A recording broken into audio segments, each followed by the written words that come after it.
Sergeant Rachel Vance drove the last mile with the windows down, expecting the quiet creak of her childhood home. Not betrayal. She stepped through the front door, duffel still slung over her shoulder, and everything looked the same for about 4 seconds. From upstairs came the thump of bass and a muffled laugh. Her bedroom. She dropped the duffel in the hallway. 9 months of deployment had honed instincts, and something here was wrong. She leaned close to the door, ear near the wood. A stranger's voice. A video game. She pushed the door open and froze. A man in his 20s was sprawled on her bed, headphones around his neck, a controller in his hand. Whoa, who the hell are you? Who are you? This is my room. Your room? I've been renting it for 3 months. Your mom, Pamela, she took my cash. Everything was fine. Rachel turned away, the word cash echoing. She needed to find her mother, and she needed to find her things. She didn't call out for her mother. She walked through the kitchen and pushed open the side door to the garage. 4 black plastic bags sat against the wall, heavy and lumpy, like garbage waiting for pickup. Rachel tore one open. Inside, the dress blues she had worn at her promotion ceremony, crumpled beside a dusty plaque. They put my awards in a trash bag.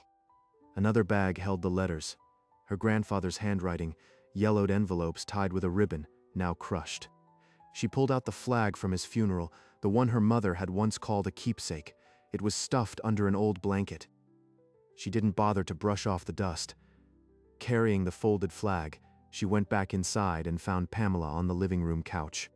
You threw away my things. You rented my room to a stranger. What is wrong with you? Oh, Rachel, please. You weren't using it. He needed a place. I needed the money. It's not a tragedy. Rachel stood there, the flag in her arms, and realized the woman on the couch had no idea what she had just done. You're being ridiculous. I needed the money and you weren't even here. What was I supposed to do? What you did was steal my space and sell my past. You had no right. I'm sorry, I'll leave. I didn't sign up for a family war. No, I'm not the kind of person who kicks someone out at midnight. But we're going to figure this out. Figure what out? He's paying. You can sleep on the couch. End of drama.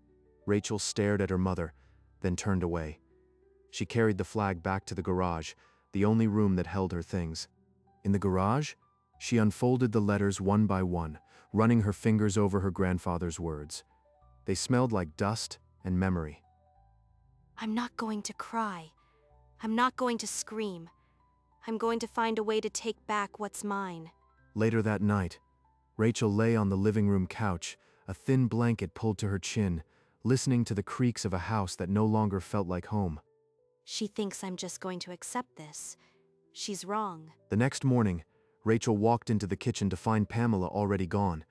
On the counter lay a stack of mail, every envelope stamped with red overdue notices and a bank's final demand. She scanned the letter.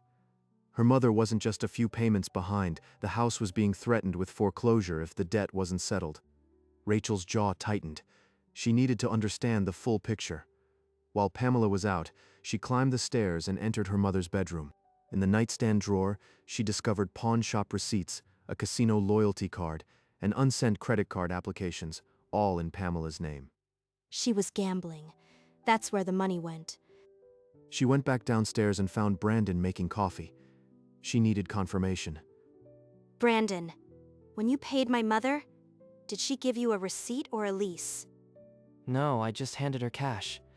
She said she'd handle the paperwork, but it never happened. I didn't think it was a problem. The realization hit Rachel like cold water. Her mother was not only cruel, she was reckless, and if she had borrowed against the house, they could lose everything. I have to check the county property records today. Before she opened a browser, Rachel took the stairs to the door she hadn't opened in years, her grandmother Margaret's room. The room was untouched, dust motes floating in the afternoon light, her grandmother's things still arranged as if she might return.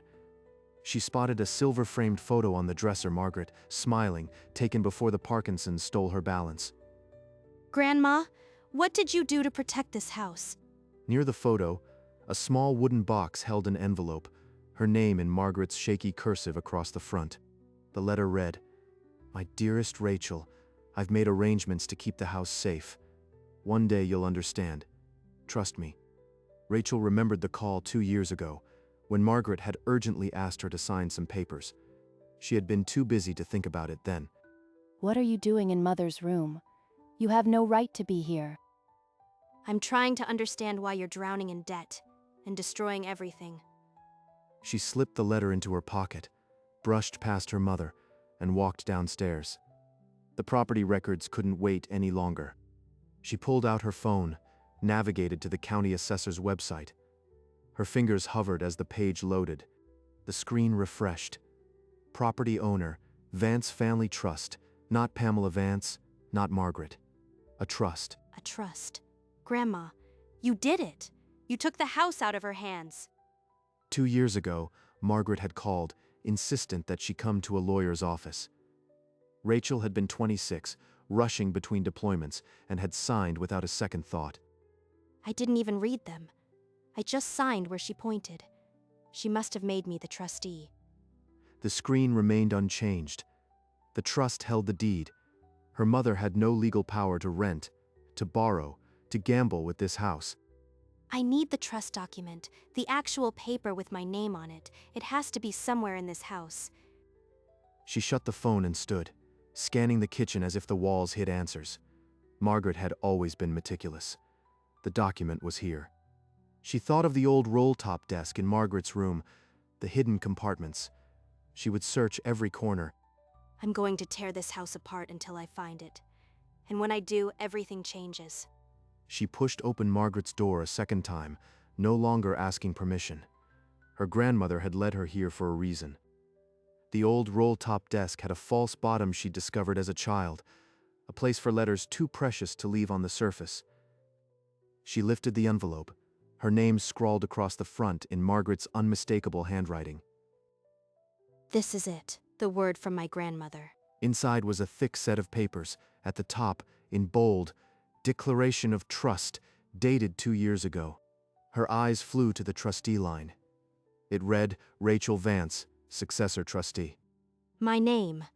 I'm the one who holds this house. She flipped to the deed transfer. The property had legally moved from Margaret to the trust, and from the trust to her control. My mother has been living in my house, renting my rooms, gambling with my roof. The paper quivered in her grip. She had the legal right, the absolute power, to reclaim everything, including the truth. Rachel set the deed on the desk and pulled out her phone. She dialed the assisted living facility before she could lose her nerve. A nurse's voice switched to a video call. The screen flickered, and Margaret's face appeared, soft and trembling but alert. Rachel, sweetheart, you found them, didn't you? I did, but I don't understand. Why didn't you tell me?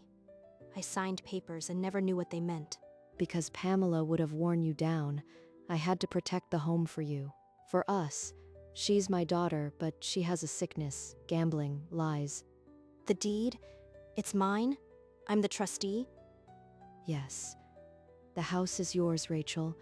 You have every right to decide who stays and who leaves. Do what you must. The words landed like a key turning in a lock. Rachel's vision blurred for a moment, but she refused to let the tears fall. Thank you, Grandma. I'll make this right, I promise. She gave me the house. She gave me permission. Now I have to be the one to act. That night, Rachel didn't sleep. The couch felt like a bench in a waiting room, the house breathing softly around her, hostile and wrong. I keep seeing the trash bags. My uniform, Grandpa's flag. She didn't even fold it. 9 months overseas, and she treated my whole life like a deposit bottle. She rose and retrieved the trust deed from the desk. Beside it, she placed her military ID, the two halves of who she was now. One says I serve my country. The other says I own this house. Can I do both?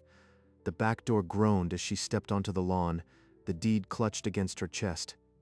The night air was sharp, clarifying. Grandma didn't give me this power to watch her daughter lose the roof over her head. I have to use it. Back inside, she sat at the small desk and opened her phone. She typed a message to the county sheriff's office, her words measured and cold. No room for emotion. Just facts. Trustee, deed, unauthorized tenant. I'll deliver it in person. She hit save and set the phone down. The first gray light of dawn crept through the window. She would drive to the sheriff's office by noon.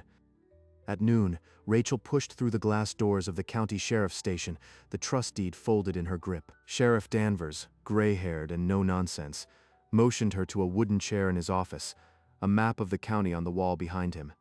I spent 9 months serving my country, Sheriff. Then I came home and found a stranger in my bed. She laid out the trust document and property record. He put on his reading glasses and studied them line by line. This is in order. As trustee, you have complete authority over the property. I'm filing for eviction. My mother and the tenant she put there. The sheriff nodded, tapping his pen. He slid an official complaint form across the desk. Rachel read the charges. Unlawful occupancy, fraudulent rental. She signed immediately. I'll serve the notices this afternoon. The law will give them their time, but the house is yours. Rachel stood. The die was cast. In a few hours, the truth would walk through her front door wearing a badge. Rachel killed the engine. The trust deed in her bag felt cold and final. She had driven home with a plan, hands steady. In the kitchen, she found Brandon scrolling his phone, a half-eaten sandwich on the counter. He looked up, and his face changed when he saw hers. Brandon, something's about to happen. Don't ask. Stay away from my mother for the next hour. What's going on? You're scaring me. I can't explain now, but I promise you haven't done anything wrong. Just keep your head down. The afternoon dragged. At 3, Pamela's car pulled in. She entered, saw Rachel's calm, and went for the throat. Oh, that look. You've been plotting something. Call your commander? Or maybe the bank? Rachel said nothing. She folded her hands and waited, silence more threatening than any shout. At 4:37 p.m., the doorbell rang. Through the window, the patrol car sat at the curb, lights off, unmistakable. She opened the door. Sheriff Danvers and a deputy stepped into the living room, every gaze locked on the folder in his hand. I'm here to serve legal notice on this property. The trustee of record is Rachel Vance. She owns this house. Pamela's mouth opened, but no sound came. The deputy stood stone-faced near the door, Brandon frozen halfway from his chair. The deed was transferred to a trust 2 years ago. Rachel is the trustee. Pamela, you had no legal right to rent any part of this house. The color washed from Pamela's face. She looked from the deed to Rachel, seeing a stranger wearing her daughter's uniform. She is evicting both occupants. Brandon, you have 30 days. Pamela, 60. Taking money for a room you don't own is felony fraud. Fraud? I never knew. I just needed a room. I have nowhere else. I never blamed you, Brandon, but my mother's choices are hers to carry, Sheriff. Is there anything else? No. These notices are served. Any attempt to retaliate will result in arrest. This is over. The deputy opened the door. The sheriff left, the sound of his boots echoing. The house fell into a vacuum of silence. You planned this. From the second you walked in. My own daughter. Planned? I planned to come home to my own room, not a strange man in my bed. 60 days is a gift. I could have made it 30, but I remembered you're my mother. I'm so sorry. I'll be out by Friday. I didn't mean to be part of this. You're not the enemy. Find a place. I'll help if I can. The deputy's car pulled away. The three of them stood in the living room like actors in a play that had no final act. Pamela's mouth worked soundlessly. Then she turned and climbed the stairs, her door clicking shut like a lock turning. Brandon retreated to his room, soon to be hers again, and the sound of drawers opening and closing filled the hall. This is what justice feels like. Heavy, not light, but right. She stood in the center of the living room, the deed still on the coffee table, the weight of it pressing into the silence. I have the house. Now I have to make it feel like home again. Brandon came down the stairs with his backpack, pausing near the front door where Rachel stood. I'm going now. Thank you for not throwing me out yesterday. You didn't create this. I hope you find a better situation. He nodded and walked out, the screen door tapping shut behind him. Rachel climbed the stairs. The bedroom door stood open, the room stripped of his things, waiting. She stepped inside and stared at the bed, the sheets that had held a stranger for 3 months. She leaned down, grabbed the corners, and yanked. The sheets came free in a dusty billow. She stripped off pillowcases, the mattress pad, everything that held a stranger's presence, and piled it by the door. Starting fresh, like a barracks inspection. Strip it bare, then rebuild. She opened the window wide. Sunlight poured in, and the room took its first clean breath in months. She walked down to the garage and retrieved the box she had rescued from the trash: uniforms, plaques, the folded flag. Back in her room, she lifted out her dress uniform and hung it in the closet, straightening the crease. She placed her awards on the shelf above the desk, the commendation ribbon, the service cross. Then she lifted the most precious cargo, her grandfather's letters, still creased from the trash bag, his flag beneath them. She had bought a new frame. One by one, she pressed the envelopes flat behind the glass, his handwriting preserved.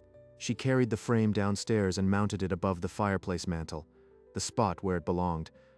He wrote to me about courage. He'd say I finally found mine.